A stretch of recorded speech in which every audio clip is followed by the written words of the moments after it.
तीन कृषि कानूनों को लेकर किसान आंदोलन करीब 64 दिन हो चुके हैं, दिल्ली की सीमा पर चल रहा है। हमारे साथ भारतीय किसान यूनियन के हरियाणा प्रदेश के प्रवक्ता हैं। इनसे जानेंगे किस तरह के हालात हैं, क्योंकि जो घटनाक्रम रात हुआ खासतौर से गाजीपुर बॉर्डर पर और गणतंत्र दिवस पर जो एक तरह से लाल किले पर घटना हुई, उसके बारे में इनका क्या कुछ कहना है, क्या कहेंगे? देखिए, रात फिर एक साजिश इस आंदोलन को तोड़ने के लिए सरकार ने रची थी। उस साजिश का समय टाइम से पहले ही पर्दाफाश हो गया और ये आंदोलन टूटते टूटते आखिरी क्षण पे बचा है।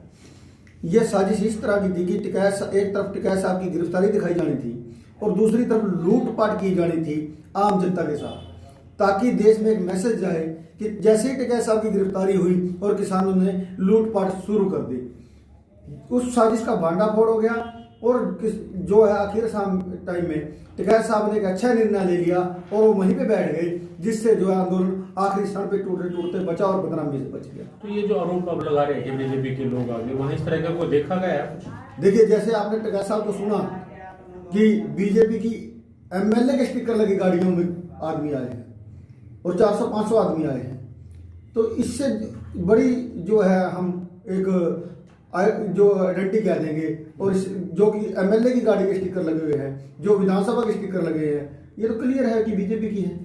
तो राकेश जी, उनका जो एक तरह से भावुक होना, उसके बाद आंदोलन तेजी पकड़ गया, रातों रात लोग वहां और ज्यादा पहुंच गए। देखिए, जैसे ही लोगों को सच्चाई सामने आई और लोगों ने देखा कि ये एक ऐसी साजिश देश के साथ रची जा रही है कि देश का जो खाद्यान्न है वो पूंजीपतियों के हवाले किया जाना है, तो उसको बचाने के लिए, अपने देश को बचाने के लिए जैसे ही साहब ने अपील लोगों से की तो सभी लोग वहाँ पे पहुँच गए। तो 26 जनवरी को जो हुआ लाल किले पे खास तौर से, उसके बारे में क्या आपका मानना है, क्या कहना है?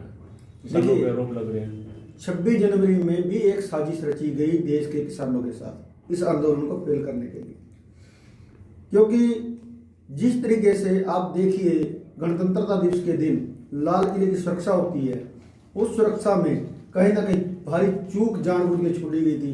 दीप सिद्धू समय से पहले वहां पहुंचता है, जबकि वहां पे इतनी गहरी सुरक्षा के बावजूद भी कोई आदमी वहां पहुंच गया, तो कैसे पहुंच गया? वहां पे आपने उस दीप सिद्धू ने जो फोटो वायरल की, उसके पीछे कितनी आर्मी खड़ी है, अकेला आदमी दीप सिद्धू वहां पे फोटो खींच रहा है। उसके बाद जो है बाकी लोग एक काफिला 20-25 रैलियों का पहले चलता है और उनको खुला रास्ता दिया जाता है, और जब वहां पे पहुंच जाते हैं लोग तो उसके बाद जो है सारा भीड़ उसके पीछे चलती है। तो कहीं ना कहीं ये सरकार की साजिश थी। तो जो तय रास्ता था, इस तरह से जो रूट दिया गया था किसानों, उस पर क्यों नहीं चले? वहां क्यों गए किसान? जहां तय रास्ता था उस पर भारी पत्थर लगा दिए, पुलिस के द्वारा रोक दिया गया, और जिधर नहीं जाना था उस साइड में जो है कच्चे बैरिकेड लगाए हुए थे पुलिस ने। आपने देखा, मीडिया ने सारे ने उसको दिखाया कि देखिए कैसे एक साजिश रची गई।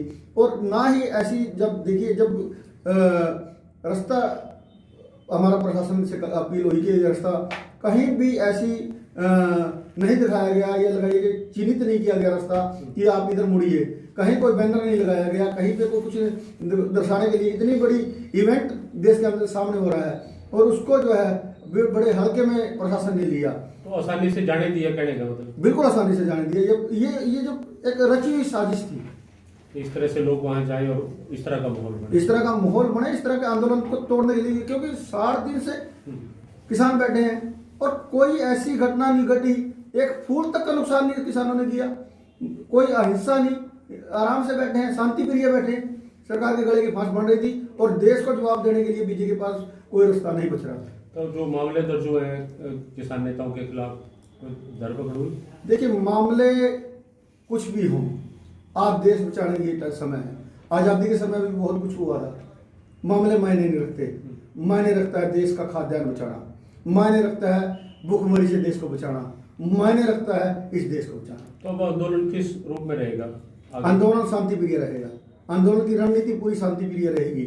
आंदोलन एक पीसफुल तरीके से लड़ा जाएगा और जब तक काले कानून वापस नहीं होंगे, जब तक एमएसपी पर खरीद की गारंटी का कानून नहीं बनाया जाएगा, तब तक वापसी नहीं है। तो बातचीत का फिलहाल तो कोई उम्मीद लग नहीं रही कि सरकार को बातचीत करनी चाहिए। कोई हम दूसरे देश से थोड़ी आए हैं, इसी देश के हैं, और किसानों के साथ ऐसा धोखा क्यों कर रही है सरकार? क्यों पूंजीपतियों के हवाले देश को करने जा रही है? इसके पीछे मंशा साफ करे ना सरकार अपनी, दिखाया कुछ जा रहा है। अब देखिए अमित शाह जी के साथ बात हुई, उन्होंने कहा कि हमें देश का ना, जिस टाइम उन्होंने कहा कि ये हम एमएसपी की खरीद की गारंटी दे रहे, तो उस पर किसान नेताओं ने खुलकर बात की, पूछा कि क्या जो 23 फसलें का एमएसपी सरकार घोषणा करती है उनकी खरीद की गारंटी आप लोग दे रहे हो? उन्होंने कहा जी नहीं, कहा इसके लिए 17 लाख करोड़ रुपए की जरूरत पड़ेगी और जो देश के पास पैसा नहीं है। तो उसके बाद किसान नेताओं ने उसका जवाब दिया कि 17 लाख तो खरीद में चाहिए हमें, 14 लाख की तो बेचेंगे भी। तो देश की 65% जनता के लिए यदि 3 लाख करोड़ रुपये देना भी पड़ गया तो कोई बड़ी बात मायने नहीं रखती, क्योंकि 3 लाख करोड़ भी कोई ये नहीं है कि इससे ज्यादा भी बिक सकता है माल। मान लो 16 लाख करोड़ का बिक गया तो फिर 1 लाख करोड़ ही देना पड़ा। तो इस चीज को समझना पड़ेगा। मैं दूसरी बात यह है कि अब 1 लाख करोड़ देना देश की 65% आबादी के लिए नहीं है, और दूसरी तरफ 17 हजार करोड़ रुपये बिल्डिंग उसको दिए जा रहे हैं मटेरियल के लिए, दूसरी तरफ जो है गाड़ियों वालों को जो है एनपीए किया जा रहा है, पूंजीपतियों का एनपीए किया जा रहा है। तो क्या चल रहा है देश में? यदि किसान को उसका हक नहीं मिलता तो क्या है उसको जो है तो ताजा कोई पंचायत कब रहेगी, क्या निर्णय लिया? देखिए अभी जो है 30 तारीख को देश भर में किसान व्रत पे रहेंगे। उस दिन जो है उसके बाद संयुक्त किसान मोर्चे का जैसा भी आह्वान आएगा किसान उसको फॉलो करेंगे। तो किसान आंदोलन की खास तौर से जो पीड़ा है, जो एक तरह से सरकार का एक तरह से जो षड्यंत्र एक तरह से कहा जा सकता है कि इसको तोड़ने का था, वो कहीं ना कहीं इनकी बातों से झलक रहा है। किस तरह से गणतंत्र दिवस के दिन या रात गाजीपुर बॉर्डर पर हुआ, वो सब चीज़ें दिखाई दे रही है। क्योंकि राकेश बैस शुरू दिन से ही किसान आंदोलन में दिल्ली बॉर्डर पर जमे हुए हैं और आज इन्होंने हमारे साथ बात साझा की है। रणदीप रोड, पंजाब के टीवी को।